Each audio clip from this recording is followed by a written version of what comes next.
Welcome to the debate. We are basically entering the season of maximum sunlight, right? The longest days of the year. Yeah, the classic summer shift. Exactly. But paradoxically, it's exactly when the sun stays out the longest that a business's darkest structural vulnerabilities kind of slip through the cracks. Oh, for sure. The kids are home, the dog is barking at delivery drivers. Right, work happens in these tiny, fragmented chunks between life's inevitable interruptions. It really does. So the central question we are unpacking today is this. When a workforce's attention is fundamentally fractured in this way, what is the ultimate threat to the organization? And we definitely look at this from two very different angles. We do. My position is that the primary danger is the profound operational degradation caused by compounding daily technology interruptions. It's a severely broken workflow that bleeds time and entirely erodes a company's return on investment. Right, and I argue that you are looking at a symptom, not the disease.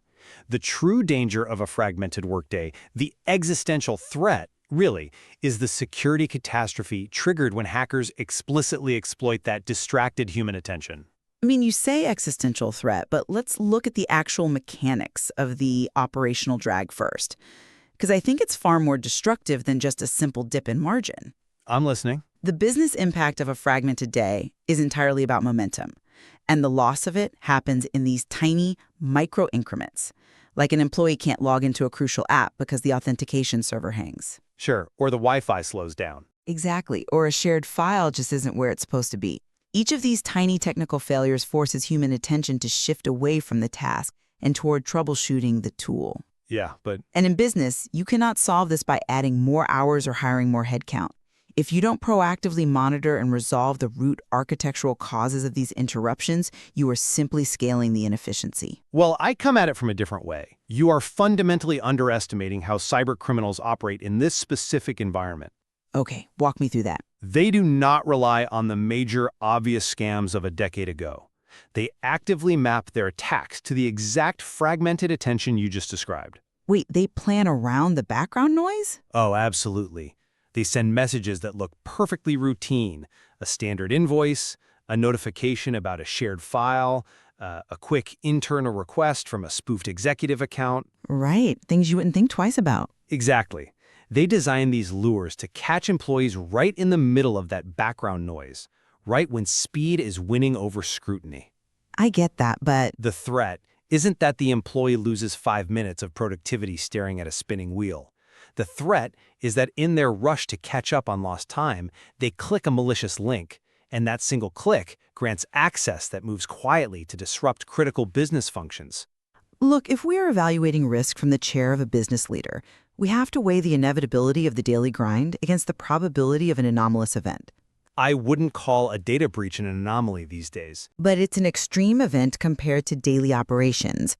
The technology interruptions I am talking about are like a notoriously leaky pipe in the foundation of your business. Okay. It is draining resources, time, and focus every single day. The water is actively pooling in the basement. You are essentially demanding we buy expensive flood insurance for a catastrophic 100-year storm while entirely ignoring the fact that we are, drowning in daily leaks. Yeah, the leaky pipe analogy fails completely here. Really? Why? Because a leaky pipe implies containment. The water drips, it pools, and maybe it causes some localized water damage to the drywall. But a compromised system does not stay local. It spreads. You're talking about lateral movement. Exactly. Once a malicious attachment gains access to a single employee's account, even an account with seemingly low privileges, it doesn't just sit there corrupting that one inbox. Wait, so it's not just about them stealing the data immediately in front of them. It's using that low-level account as a disguise. Precisely. The attacker uses that trusted internal position to map the network. They look for the Active Directory. They identify higher-value targets like financial records or admin credentials, and they move laterally across the environment. Ah, so they're wearing the digital skin of a legitimate user. Yes. Because they look legitimate, they spread quietly across accounts before any alarm bells ring. The blast radius of a single distracted click is exponentially greater than lost momentum. Lost momentum is friction. A lateral breach exposes client data and triggers a regulatory nightmare. I don't disagree that a breach is structurally devastating, but let's examine the actual mechanics of how lost momentum destroys a business from the inside out. Go on. We have to talk about cognitive switching costs. It takes an average of 23 minutes to return to a state of deep focus after an interruption. 23 minutes. Wow. Yeah, because deep work requires your brain to load complex variables into working memory. Think of it like a massive mental whiteboard. You have the client's history, the financial constraints, the strategic goal, all drawn out in your mind. Right, and then the dog barks or the Wi-Fi drops. Exactly. The mental whiteboard is wiped clean. You aren't just losing 30 seconds of network downtime. Your brain has to manually redraw the entire whiteboard from scratch. That is a real psychological cost, certainly. It is a massive financial cost. If you have 50 employees and they each experience just 4 minor technology interruptions a day, you are losing the deep, complex problem-solving capacity of your entire workforce.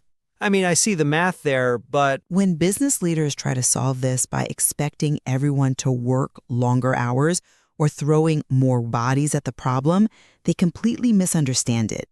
If the infrastructure is unreliable, new employees just hit the exact same bottlenecks. You aren't increasing capability.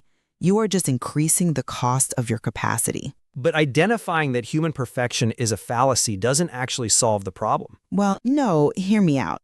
Whether we are talking about your operational bottlenecks erasing mental whiteboards or my security breaches compromising the network, both rely on the human being as the primary actor. Right? And the source material explicitly establishes that telling people to just be more careful does not work. When people are juggling conversations, switching tasks, and moving rapidly to keep things on track, perfect attention is physiologically and psychologically impossible. You cannot mandate vigilance. See, that exact premise proves my point. How does that prove your point? Because if we know that human beings cannot maintain perfect attention, especially in a fragmented, noisy summer workday, then businesses must take the responsibility for technology out of the employee's hands entirely.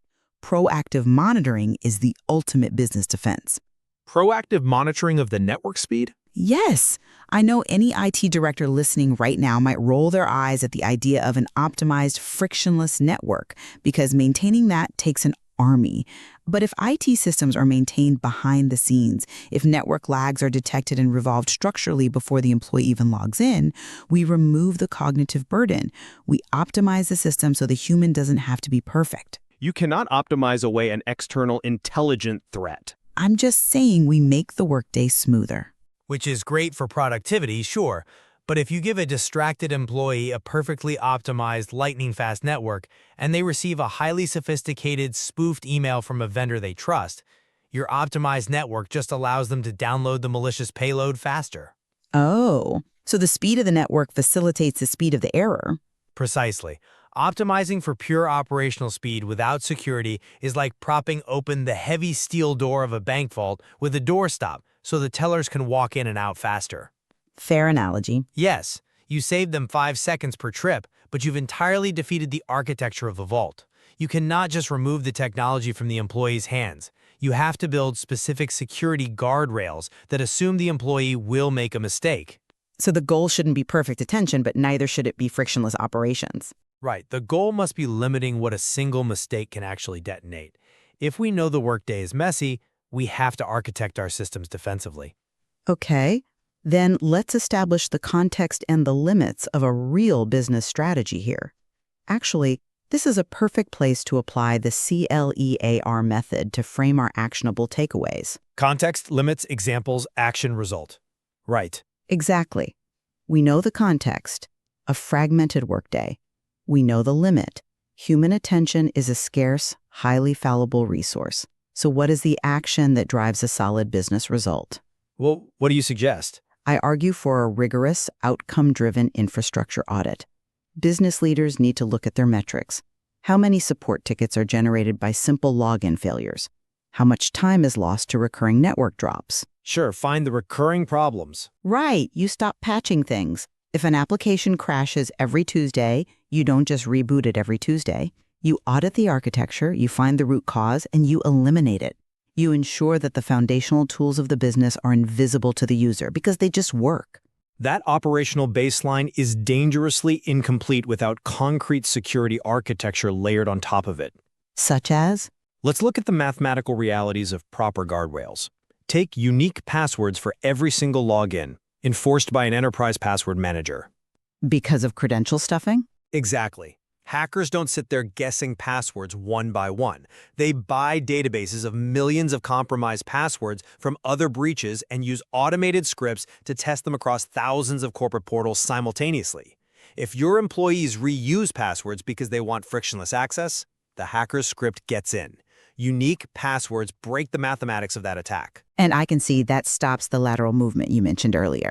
If one account falls, the damage is isolated to that specific silo. Exactly. Now layer multi-factor authentication, or MFA, over that. Let's unpack the mechanism of MFA for a moment, because I think it highlights where our perspectives actually intersect. Oh. MFA works precisely because it intentionally interrupts the workflow, doesn't it? It introduces friction. It introduces a designed, highly controlled friction. MFA ensures that a compromised password alone is useless. It forces a secondary verification, usually tied to a physical device the employee possesses, like tapping a prompt on their phone. Which fundamentally changes the economic calculus for the hacker. Yes, a cybercriminal can automate 1 million password guesses a second for pennies, but they cannot automate physically stealing an employee's iPhone to tap an MFA prompt. It bankrupts the hacker's business model. And finally, you must deploy aggressive AI-driven email filtering.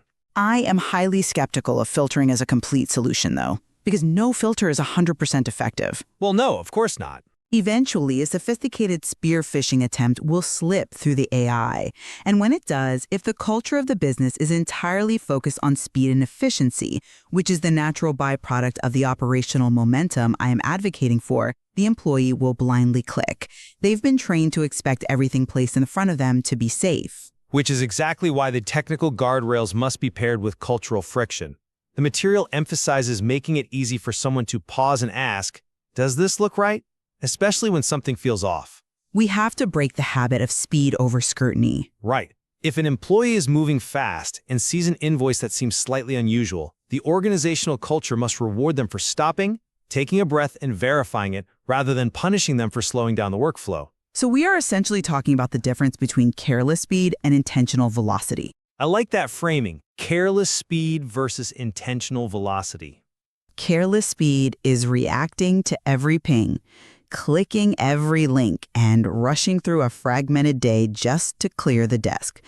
Intentional velocity is having reliable, proactive systems that allow you to move quickly, but having the structural and cultural discipline to pause when the environment requires scrutiny. That is the exact business outcome leaders need to target.